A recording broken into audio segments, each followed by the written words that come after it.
here by Master from Electra, John Noonan from -45 dB, James Mystery from JM Events, and Adam Rose from Agreco, Middle East. Between them, they represent four very different parts of our industry: procurement and production, reusable infrastructure, people and safety, temporary power and energy.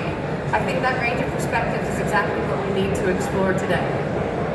We have only 30 minutes, and none of us wanted another panel where everyone agrees that sustainability matters and then simply goes home. I think we're all tired of hearing the same thing over and over again and asking the same questions. So we're hoping to ruffle a few feathers today, be a bit controversial, get people involved, and have a practical, candid conversation about what's really happening in our industry. We're not averse to ruffling your feathers or calling out the white elephant in the room, but it's not controversy for controversy's sake. We may not agree, but that's precisely the point. So our aim is to create open dialogue, hear the realities from different sides of the industry, and most importantly, talk about solutions rather than simply the problems and the challenges that we're facing. Our official themes cover procurement and supplier partnerships, waste and recycling, energy efficiency and carbon measurement, and engaging attendees in sustainability. Rather than treating those as separate presentations and discussions, we're going to ask bigger questions about how events are bought, designed, powered, and delivered. I'll invite one panelist to open each topic and then bring everyone else in. Please, guys, we'd like your engagement. Feel free to disagree, to challenge, build, and hopefully, this time, no chairs will be thrown. Or maybe we'll get a chair or two thrown. What do we think, huh? So, question flow. I'd like to get some insight from our panelists on this. Who'd like to lead? The lead, John? Yeah, I know I can happily open it. I'm very much in the simple way, like we said yesterday, that I'm kind of fed up about talking about sustainability in a lot of senses, just because it seems to be that there's quite a lot of greenwashing, there's quite a lot of tick boxing, it's just accepted, it's, oh yes, we do this, we do that, we do the other. And I always find, so I run a sustainable, the most sustainable modular meeting room solution in the world, patent granted in multiple regions. And we are continuously coming up against, yeah, absolutely, we're sustainable, but I put the most 80% more sustainable than other solutions in front of clients and consistently get told that, or not chosen, or you're too expensive, or I've gone for the non-sustainable solution. So I suppose that what I'm keen to is just acknowledge where we are, and it's not, sustainability is a journey, we're all on this journey, but I do think we need to acknowledge that people say they are sustainable, they want to be sustainable. It's the white elephant, we all want to be sustainable, right?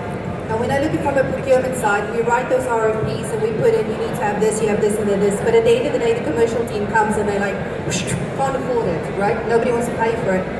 But we're looking at it from a step back. Who in the room, and you don't need to really raise your hands, are ready for the climate action law? There has been a federal decree law made on the UAE, right? We are supposed to report scope 1 and scope 2. So who's actually doing that? Who's actually monitoring that? Are we really doing it? I was mentioning to my panelists a while back, I call all event goers carbon pirates. But you know what? We need pirates. We need this industry. This is the way it is. But is my client going to pay for the solution? I haven't. We're one of the region's largest production houses. I can provide a 100% sustainable net zero event. I can do it. Are you willing to pay for it? But you can't come after the event and tell me, oh, sorry, but what was your carbon for all the trucks that you had? Did you ask me in the beginning to measure it? I can't do it afterwards. You need to tell me in the beginning. When I get the design from the event management company, tell me then it's going to be an available event. Then I can approach you for the sustainable solution, for the sustainable AC, not afterwards.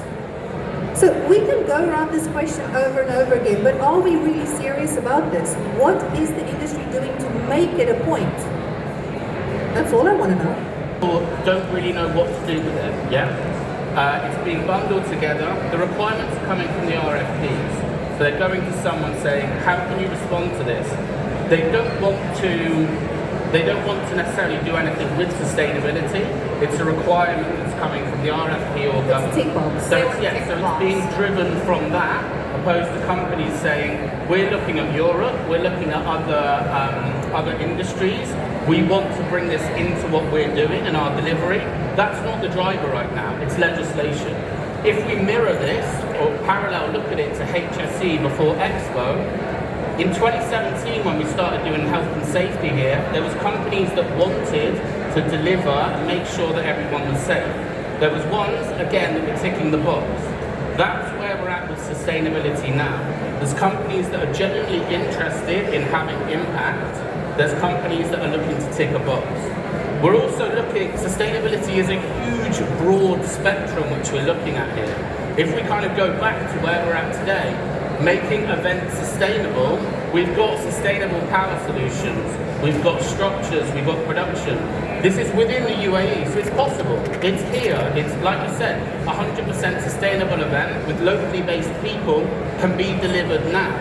So the drivers don't sit on this stage, they sit on the higher up. And I think that's where we need to be addressing how sustainability is viewed and what will move it forward. So your view is They haven't, because it hasn't been brought to the table and they haven't had to have a look at it. For companies that are larger or global entities, they've been exposed to that and they know what it is. So there's so much that needs doing. Regulation's going to bring it, education's going to be needed, and people will have to fall in line. But I think we all know, let's not mess about, it comes from the top. It's driven from that. There's so much more to talk about here. Yes, sir. I actually want to make a comment. One of the things that we know with global warming, right? We as companies, we as individuals, we cannot boil an ocean. You cannot do it, but you can boil a pot of water. And you can take those pots of water and you can fill up a bathtub. And you can take a bathtub and you can heat up a swimming pool. Small actions make a decision, it makes a change. Sustainability, as you said, is vast, right? You can't do everything. So start with, okay, let's look at manpower. Look what can be sustainable in the manpower output. Look at the HSC, the working hours. Take another subject 2 weeks from now. What can I do to reduce timber, to have more sustainable wood, more paint? Take a subject at a time, address it, and then move on. If we think that we can do everything at once, it's not going to work. But when you start your reporting, when you start with your actual declaring what's going on and you measure it down, that is the element where it can go. Do you think what you're seeing dealing with procurement departments? I'm going to say it's a tick box exercise and they're asking me at the end of the event to fill in the documents. So we, as an organization, started to be proactive. We know which clients are going to ask us to do this, so we start tracking it. This is something we always get asked, so let's start doing it as a normal part of our business. But that's a cost we absorb. It's not a cost we're passing on to our customers. It's not a cost that we are reflecting into our supply base. It's our cost, because it's one of our visions and one of our dreams is to be sustainable. I also don't think it's a matter of whether they're ready for it. I just think that it doesn't come into the decision-making process, because as soon as you put it in front of the agency, it's not the agency's decision, it's the end client's decision. So when you're talking global tech company at the top and an agency is supplying X, Y, Z options, there's an argument that it's the agency's decision what they present. So if they only present the sustainable option versus non-sustainable, because the challenge you then have is we deliver sustainable solutions, so it's not only got to be sustainable, it's got to be cost effective. So you're then comparing a sustainable versus non-sustainable. Now you have to be comparative both on execution and price, or superior. So long as we continue to present these as options, that's the challenge, because it all comes to a P&L, let's be honest. That leads into one of the questions I had for you. Right. So should we stop offering non-sustainable solutions? How serious do you want to take it? I mean, it's not the only, and I know we're sort of focused on one of the verticals, but how serious do you want to take it? Because I would suggest that you can mandate it. So again, back to legislation that James is saying, this can be mandated. Obviously, we'd need to look at how that is phased across the spectrum of businesses, because smaller businesses might not be able to absorb the costs that large businesses might have. So that would need to be considered. But I think if we are serious about it, if Dubai World Trade Center turned around at the end of this year and said, if you want to build a meeting room in this building, you can only use my business. Obviously, I'd be over the moon, but that would mean that everybody would have to fall in line. Now, Is that viable? Probably not. Certainly not where we are right now. But could it be in the next 3 or 5 years? Absolutely. And that gives businesses time to be able to adjust, adapt to what is coming in the future, tied in with the legislation, so it comes from the top down, and then you are only presenting the best solution, which is a sustainable solution, to the end client, as opposed to giving 3 or 4 different options, where collectively we all know what they're going to go for. I mean, we all really, when we present them, know that they're going to go for the cheapest option, fundamentally. They've said that for their own operations, they need to be net zero by 2030. So that's the goal. That's what all the suppliers then have to work to, and then that filters down. So because of that greater goal, commercials are important, but they're not the most important. So because there's a goal and there's a set of rules that everyone has to stay within. And I think at the moment there's something called in-country value, which I think particularly is used in Abu Dhabi, perhaps more than Dubai, whereby as a company bidding on a contract, you've got to prove that your people, your resources, everything is coming locally.